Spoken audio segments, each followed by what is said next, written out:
कुछ टाइम पहले हमने लॉ ऑफ प्रोबेबिलिटी के बारे में बात करी थी, जहाँ पे हमने समझा था ये जो बुक्स होती है 10 successful habits of successful people, A for ये फॉर ये सब कुछ प्रोबेबिलिटी का गेम होता है। अगर आपने वो वीडियो नहीं देखी तो आप ऊपर वीडियो चेक कर सकते हैं। पर आज मैं आपको एक कॉमन चीज बताने वाला हूँ जो सारे सक्सेसफुल पीपल्स के अंदर होती है। Subscribe Intellectual Indies and press the bell icon and never miss any update. Successful बनना एक सोच है, एक माइंडसेट है, एक आइडियोलॉजी है। एक नॉर्मल इंसान और एक सक्सेसफुल बंदे के बीच में क्या डिफरेंस है? अगर किसी भी इंसान का गोल है मुझे यहाँ पे पहुंचना है तो क्या कर सकता है? सबसे पहले वो सोचेगा अगर मुझे यहाँ पे पहुंचना है तो मुझे उसके लिए स्किल्स चाहिए। अरे यार ये स्किल्स तो मेरे पास है ही नहीं।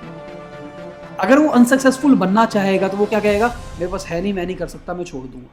और सक्सेसफुल बंदा क्या कहेगा, भाई मैं उस स्किल्स को गेन करूंगा, मेहनत करूंगा, फिर मैं ऊपर पहुंच जाऊंगा। अगर इस गोल को अचीव करने के लिए कोई क्वालिफिकेशन चाहिए, भाई मेरे बस की तो है नहीं यार, मेरी क्वालिफिकेशन तो कुछ और है, मैं तो ये कर नहीं पाऊंगा। और सक्सेसफुल बंदा कहेगा नहीं भाई मैं करके दिखाऊंगा।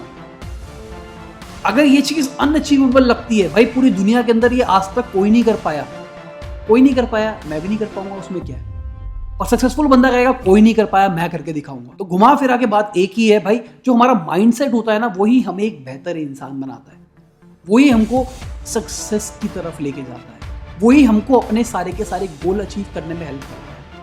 जो अनसक्सेसफुल बंदे होते हैं वो ये कहते हैं कि भाई वो बंदा सक्सेसफुल हुआ क्योंकि ना उसने ना इंजीनियरिंग और एमबीए कर रखी थी, मैंने नहीं कर रखी इसलिए नहीं हो पाया। या फिर ना तेरे को पता है उस बंदे को ना बचपन से ही ना उसकी फैमिली ऐसी थी, उसके पास पैसा था, इस चक्कर में वो ऐसा बन पाया। ये अपने दिल को मनाने की बात है, अपना माइंडसेट खराब करने की बात है। यार सिंपल सी बात ये लेके चलो, मैंने YouTube चैनल शुरू किया, अभी मैं आपके साथ सही बोल पाता हूँ, आवाज़ भी ठीक आ रही है, वीडियो भी सही आ रही है, लाइट भी सही आ रही है। और स्टार्टिंग के अंदर जब मेरा वीडियो चेक करोगे तो मैं कैसे बोलता था, मैंने जब वीडियो स्टार्टिंग के अंदर अपने दोस्तों को भेजी, सबको भेजी, सब मेरे अच्छे अच्छे दोस्त मुझ पर हंसते थे, मेरा भाई कितनी ओवर एक्टिंग कर रहा है, क्या कॉमेडी कर रहा है, क्या कर रहा है। और मैंने हार नहीं मानी ना। अगर मैं उसी टाइम यही सोच के बैठ जाता यार मेरे बस की नहीं है, मैं कैमरे के आगे नहीं बोल सकता, और लोगों के आगे तो बोल सकता हूँ पर कैमरे के आगे मेरे बस की बात नहीं है। यार मैं बिना स्क्रिप्ट के कैसे कैमरे के आगे बोलूँ, मुझे स्क्रिप्ट बना के बोलनी है, मुझे ये करना है, मुझे वो करना है। बहुत सारी उल्टी सीधी सजेशंस आई थी मेरे पास स्टार्टिंग के अंदर, और मैंने भाई अपने दिल को माना, अपने दिमाग को माना, जो मुझे लग रहा था सही है मैं वो करता गया, बस हार नहीं मानी। तो हार ना मानना सबसे बड़ा फैक्टर है जो कि आपको एक सक्सेसफुल इंसान बनने में मदद करेगा। तो मैं इस वीडियो को ज़्यादा लंबा नहीं खींचूंगा, मैं आपसे सिर्फ एक छोटा सा प्रॉमिस चाहता हूँ, जो भी आपका गोल है लाइफ के अंदर, अगर आप वीडियो को देख रहे हो और मोटिवेटेड थोड़े से भी हुए हो तो भाई क्या करो, नोट्स बना के लिख लो, रोज सुबह उठते ही उस गोल को पढ़ना है और हार नहीं माननी है।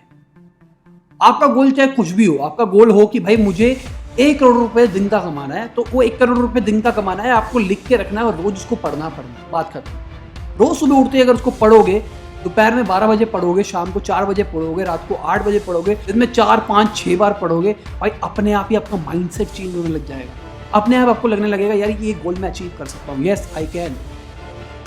भाई ओबामा की कैंपेन भी क्या थी, yes I can, yes we can. क्या था ये? माइंडसेट चेंज करने का तरीका। तो ठीक है दोस्तों, बाय, गुड नाइट, शब बखैर, खुदा हाफिज, गुड मॉर्निंग, गुड आफ्टरनून, जब भी इस वीडियो को देखते हैं।